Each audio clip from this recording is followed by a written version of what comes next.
14-year-old Andrew Goring is headed for lunch with his mom. It's one of his favorite activities.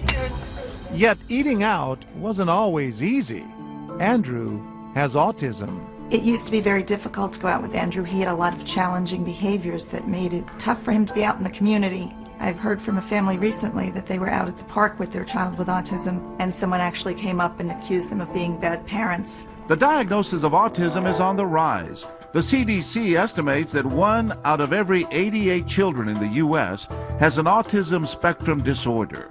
So we wanted to see for ourselves how people will react to a child who displays some of the disorder's most common signs. We set up our hidden cameras at the Chit Chat Diner in Hackensack, New Jersey.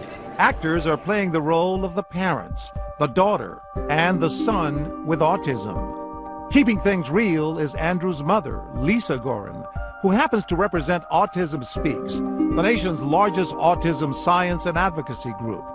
As our scenario begins, Anthony, our 14-year-old actor, is already starting to attract attention. Eggs. Eggs. I want eggs.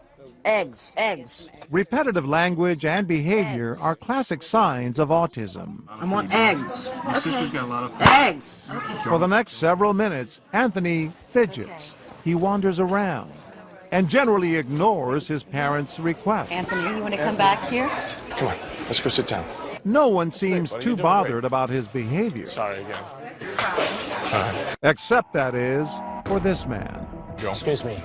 Can you just, we're in a public place here. Can you, maybe we should go home, all right? Or can you control him? But he's an actor, too. And in the absence of any reaction from others, we ask him to respond the way some people unfortunately do. Anthony's father tries leveling with our disgruntled diner. He has autism. Okay? Is that what? But then, moments later, Anthony knocks his glass over. Oh, I'm sorry. I'm sorry. I'm sorry. I'm sorry. I'm sorry. I'm sorry. Maybe you should take him home. And that's when our diner's behavior draws attention. Maybe you should show a little discipline or something. He's out of control. This man looks like he wants to say something, but he's too horrified to speak.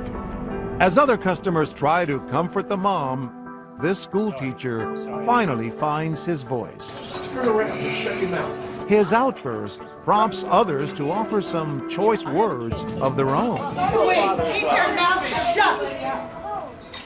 Eat and keep your mouth shut! You're the one disrupting everybody. You're just upsetting the whole place. You're the one that's disrupting everybody. You know, if my son, I'm sorry, if my son were here, I would not want to be here in a public place if he were acting like that. Shut up. You know, forget it. Forget it. You know what? I just want to get my check. Guys, can I get my check? You know,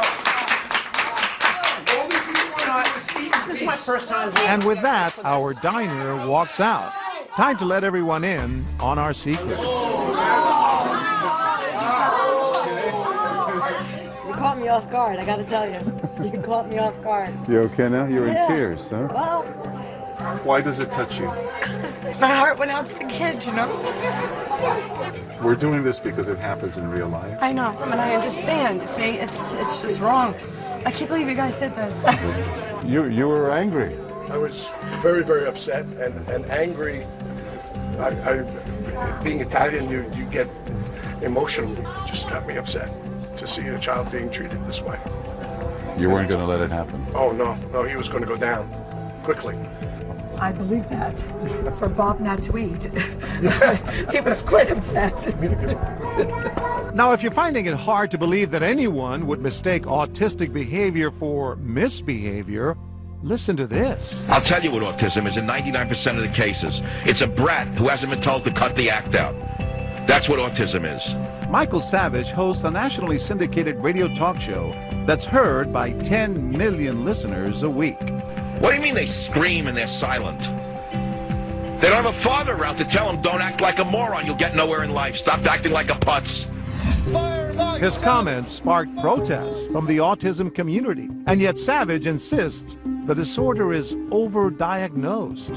We reset the scene and run our scenario again, only this time we try to garner sympathy for our solo diner by having Anthony steal from his plate again. Whoa, what are you doing? I'm sorry. Your kid just stole a fire off my plate. I'm sorry. And again. Anthony? Hey, yo, dude, come on, what's going on? But no one seems too concerned. Excuse me. Am I off? Did you see what that kid did? Yeah, but I think he has a problem. That's it. What do you mean problem? What kind of problem is it? Like Asperger's or something. He looks perfectly normal to me. I mean, you know, why don't they take him home or something? Because they want him to learn how to eat in public. Any chance of our actors scoring points with this crowd is quickly lost when he offers the parents some unwanted advice. With all due respect, maybe you should be strict to parents. I mean, let the kid go home. Because that really is rude, what you're doing right now. I don't want to hear it. I want to hear nothing at all. You're being very rude and disrespectful to these people right here. I don't know you for nothing. You know, I don't know. But I have a little compassion in my heart. I'm sure along with everybody in this room. And you're being a jerk. Why do you have to speak so loud? Okay? I don't, because you're embarrassing them. With that, we tell our family to get up and leave. We'll just try it another time. It's too upsetting. But this woman is determined to stop them. It's one person. I don't want you to leave. And then another woman chimes in. We're just ignorant. It's a little bit, it's embarrassing for us a little bit, and It's not. you shouldn't be embarrassed. You shouldn't be embarrassed. The two women convince our family to stay and tell our diner to leave. You upset the entire place. If I am the only one who feels like this, I'm out of here, okay? Nobody. You know what? I'm not coming back here. We wait for the diner to bid a hasty retreat, and then it's time for us to make our entrance. Tell us why you got involved. I could see there was something wrong with him. And that guy was just being so rude. And I'm like, God, this is like, where's the cameras? Because this is just like that. Oh. She was going to leave, Oh my and God. you stopped her. Yeah, because she was crying and everything too, and that's not right for one person to make such a big stink. And remember the man with the zero tolerance policy? I don't want to hear it. I want to hear nothing. He is a police officer. If we had children and one of them was like that, never in a million years would I want anybody to do what he did. You wouldn't tolerate it. What if it bothers you a little bit? He's a little too loud. He drops things. So what? It's okay.